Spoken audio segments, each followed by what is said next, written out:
मुसीबत बन गई है पाकिस्तानी फौज के लिए। उधर बीएलए ने पाकिस्तान की नाक में दम कर रखा है। पाकिस्तानी फौज पर हावी बीएलए है। कलात के मोंगचर इलाके में बड़ा हमला हुआ है। क्वेटा कराची नेशनल हाईवे पर चीनी ट्रक फूंक डाले हैं। बीएलए ने कई सरकारी इमारतों में आग भी लगा दी है। कई सरकारी इमारतों को फूंक डालना, हाईवे पर चीनी जो ट्रक थे उनमें आग लगा दी गई। यहाँ सीधे तौर पर जो बीएलए है वो चीन की दखलंदाजी से परेशान भी है और बेचैन भी। चीनी इंजीनियर्स पर हत्या, इसी तरह की बातों के सबूत भी थे जिस पर पाकिस्तानी हुकूमत भड़की भी थी। सेना ने भी कई तरह के जुल्म बलूच संगठनों पर ढाए हैं। अब उनका बदला लेने की बारी, और इसमें बीएलए काफी ज्यादा अग्रेसिव नजर आ रहा है। बीएलए ने जहां सरकारी कंपनियों को फूंक डाला है, सरकारी इमारतों को फूंक डाला है, वहीं चीनी जो ट्रक हैं जो सामान से लदे हुए थे उन्हें आग के हवाले कर दिया गया, उन्हें फूंक डाला गया। अब चीन से जो खुन्नस है बलोचों की वो भी सामने आ रही है और पाकिस्तानी सेना पर हावी भी बलूच नजर आ रहे हैं। बात करने के लिए मेरे साथ जुड़ गए हैं मेजर जनरल रिटायर्ड अनुज माथुर सर, डिफेंस एक्सपर्ट के तौर पर, और बिलाल बलोच मेरे साथ में जुड़ गए हैं, बलूचिस्तान से पत्रकार। आप दोनों का ही इंडिया न्यूज पर बहुत स्वागत। सबसे पहले बिलाल बलोच जी, आप ही का रुख करना चाहूंगी क्योंकि लेटेस्ट खबर हमने बीएलए से दिखाई है।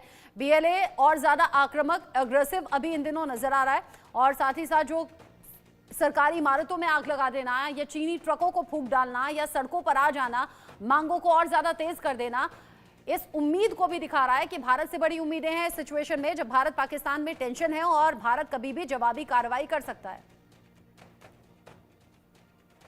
देखिए, ये कोई पहली दफा नहीं है कि बलोच कर्मचारियों ने ये किया है। ये सिलसिला तो जिस दिन से अकबर भुट्टी साहब का जो शहादत का वाकया जो हुआ था 2006 की मैं बात कर रहा हूँ, उस दिन से शुरू है।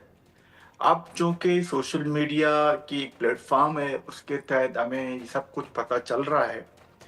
बल्कि उसके बरक्स आप देखें कि पाकिस्तान हब भी, पाकिस्तान का जो भी मीडिया है, वो तो खैर उसको मैं मीडिया नहीं कहूँगा क्योंकि वो एक कठपुतली सा है। पाकिस्तानी इस्टेब्लिशमेंट का उस पर बिल्कुल 100% एक कंट्रोल है और डंडे के जोर पर वो सब चलते हैं, न्यूज चलाते हैं।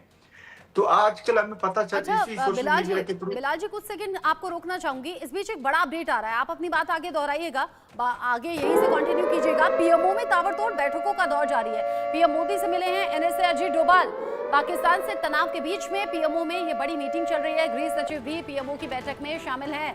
इससे पहले एक एक करके जो तीनों सेना प्रमुख हैं वो वन टू वन मीटिंग कर चुके हैं। सीडीएस की मुलाकात हो चुकी है, रक्षा सचिव मिल चुके हैं, और अब पाकिस्तान से तनाव के बीच में पीएमओ में बड़ी मीटिंग और एनएसए अजीत डोभाल का यहां मौजूद रहना, ये बैठकें एक के बाद एक चल रही हैं। ऐसा लग रहा है कि हलचल और तेज हो गई है और अब बहुत जल्द शायद मुझे लगता है वो टाइम आ रहा है जब भारत जवाबी कार्रवाई करे और आतंकी जो बची कुची जमीन है वो भी खत्म कर दी जाए। और जैसे प्रधानमंत्री मोदी के जरिए कहा गया था कि आतंक की बची कुची जमीन भी मिट्टी में मिला देंगे, आतंकियों को मिट्टी में मिला देंगे और कल्पना से बड़ी सजा दी जाएगी। मेरे साथ इस खबर को लेकर ज्यादा अपडेट के साथ मनोहर केसरी जुड़ गए हैं।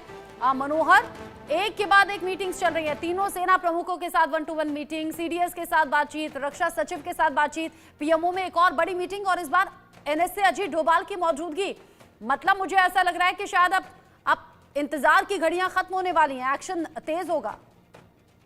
देखिए, बिल्कुल जिस तरह से लगातार अगर बीते 56 घंटे में आप देखेंगे तो बैठकों की बड़ी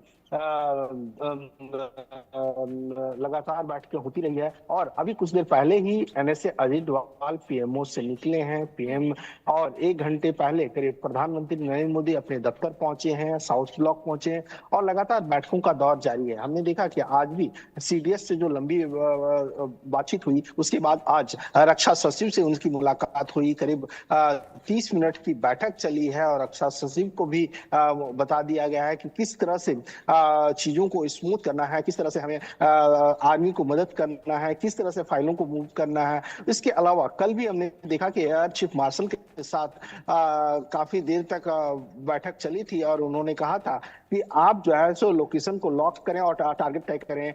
उसके बाद एक दिन पहले भी नेवी चीफ से मुलाकात हुई है। तो इस तरह से लगातार भारत सरकार और प्रधानमंत्री जो इस मामले पर नजर बनाए हुए हैं। और कल भी रक्षा मंत्री राजनाथ सिंह ने कहा कि प्रधानमंत्री जो बात को कहते हैं वो उसको पूरा करते हैं और देश की जनता जो सोच रहे हैं उसे हम करेंगे। कहने का मतलब है बड़ी कार्रवाई बहुत जल्द हो सकती है पाकिस्तान के खिलाफ। जी पाकिस्तान के साथ बड़ी कार्रवाई हो सकती है। मीटिंग्स का दौर चल रहा है और अब जल थल वायु जिस तरीके से सेना की तैयारियों की तस्वीरें सामने आ रही हैं उससे भी मालूम हो रहा है कि सेना पूरी तरह से तैयार है। पीएम मोदी ने हाई लेवल मीटिंग में फ्री हैंड पहले ही दे दिया था, यानी अब सेना को ही डिसाइड करना है और शायद उसी को लेकर ब्रीफिंग ये मीटिंग्स में चल रही होगी। बहुत शुक्रिया मनोहर इस अपडेट को हमारे दर्शकों तक पहुंचाने के लिए। इस बीच एक और बड़ा अपडेट, बलूच